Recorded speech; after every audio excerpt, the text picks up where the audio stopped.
कभी ऐसा महसूस होता है जैसे हम पर चारों तरफ से हमला हो रहा हो।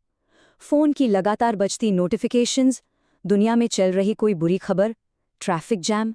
हमारी जिंदगी का कितना बड़ा हिस्सा उन चीजों पर चिंता करने में चला जाता है जो असल में हमारे कंट्रोल में है ही नहीं। और पीछे रह जाती है एक अजीब सी बेचैनी, एक बेबसी का एहसास। ये एहसास कुछ ऐसा है मानो हम एक तूफानी समुंदर में एक छोटी सी नाव हों, जिसे लहरें किसी भी दिशा में फेंक सकती हैं और हमारे हाथ में कुछ भी नहीं है। पर क्या हो अगर इस उथल-पुथल में भी शांत रहने का कोई राज हो? एक ऐसा तरीका जिससे हम अपने अंदर शांति का एक मजबूत किला बना सकते हैं। और ये राज आज से लगभग 2000 साल पहले एक गुलाम दार्शनिक एपिक्टेटस ने खोज निकाला था। तो चलिए इस सफर पर निकलते हैं। हम समझेंगे कि ये तूफान क्या है और वो किला कैसे बनाया जाए। हम स्टोइक दर्शन की नींव यानी नियंत्रण के द्वैतवाद को जानेंगे, फिर अपनी भीतरी दुनिया में महारत हासिल करेंगे और बाहरी दुनिया की चुनौतियों का सामना करना सीखेंगे, और आखिर में कुछ रोजमर्रा के अभ्यासों से उस अजेय मन का निर्माण करेंगे। तो ठीक है, सबसे पहले ये जानते हैं कि ये एपिक्टेटस आखिर थे कौन।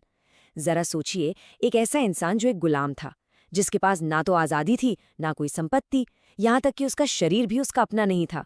पर फिर भी उसने एक जबरदस्त खोज की कि सच्ची आज़ादी और शांति बाहरी चीज़ों में नहीं बल्कि हमारे अंदर होती है। और एपिक्टेटस के इसी गहरे अनुभव से स्टोइक फिलॉसफी का सबसे ज़रूरी नियम सामने आता है। ये वो बुनियाद है जिस पर मन की शांति का पूरा किला खड़ा होता है। इसे कहते हैं नियंत्रण का द्वैतवाद या डाइकोटमी ऑफ कंट्रोल। ये एक शांत और आज़ाद जिंदगी जीने का, आप कह सकते हैं, सबसे बड़ा सिद्धांत है। और ये एक बहुत ही सरल सी समझ पर टिका है, किन चीज़ों पर हमारा वश है और किन पर नहीं। तो सवाल ये है, हमारे कंट्रोल में आखिर है क्या?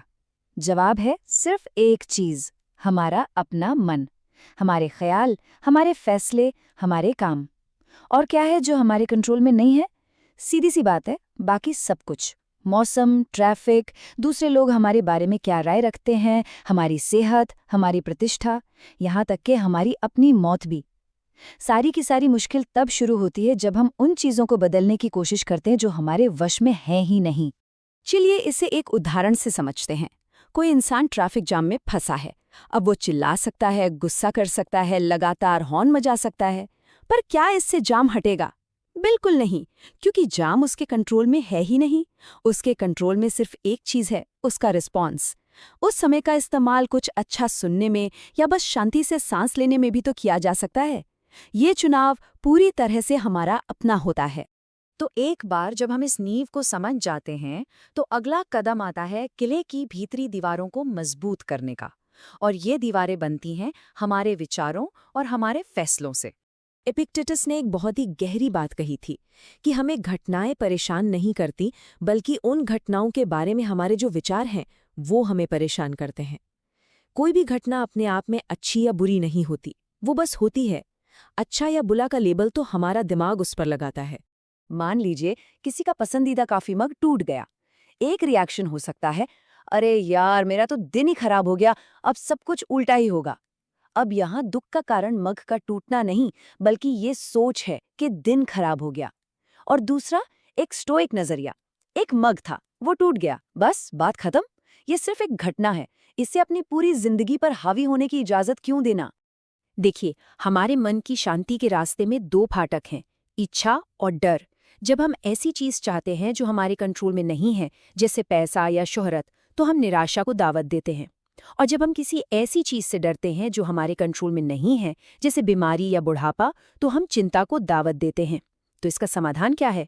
अपनी इच्छाओं को सिर्फ उन चीजों तक सीमित रखें जो हमारे कंट्रोल में हैं, जैसे कि एक अच्छा और बेहतर इंसान बनना।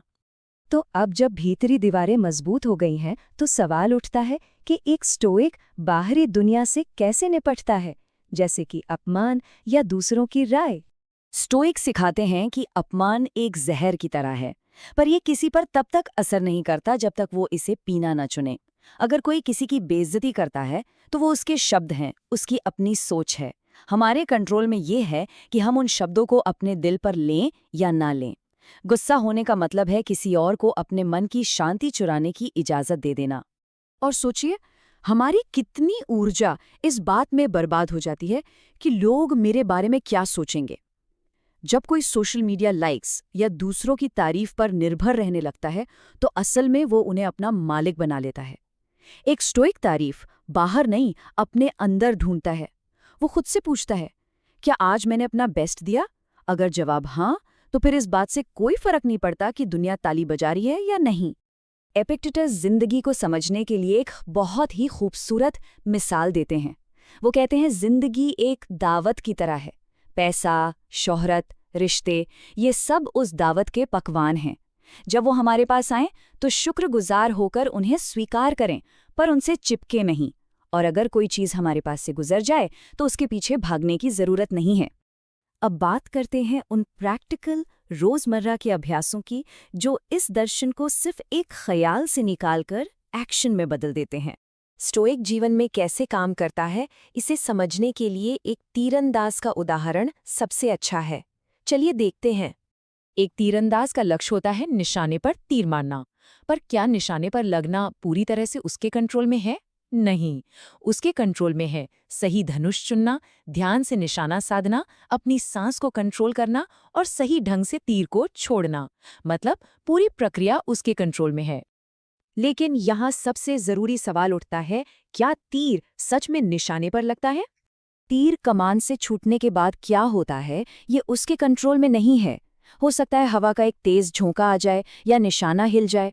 एक स्टोइक तीरंदाज अपना पूरा ध्यान प्रोसेस पर लगाता है। नतीजे से वो खुद को अलग रखता है।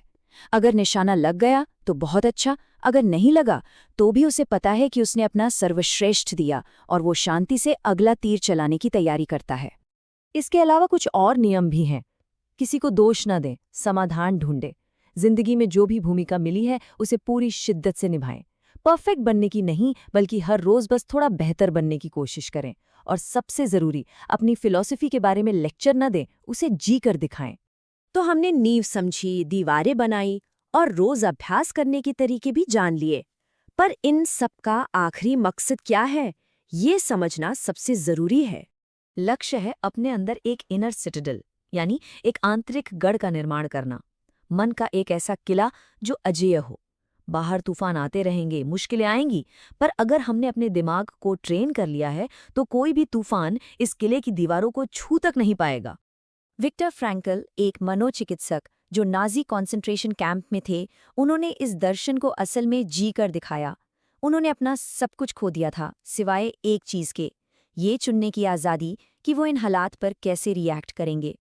उनका शरीर कैद में था, पर उनका मन, उनके अंदर का वो किला पूरी तरह से आज़ाद था। यही स्टोइसिज्म की सबसे बड़ी सीख है। सच्ची आज़ादी बाहरी नहीं, बल्कि पूरी तरह से आंतरिक होती है। तो आखिर में सवाल यहीं आकर रुकता है। जिंदगी अपने तूफान तो लाएगी ही, ये तो तय है। सवाल ये है कि हम उनका सामना करने के लिए कौन सा किला बनाएंगे।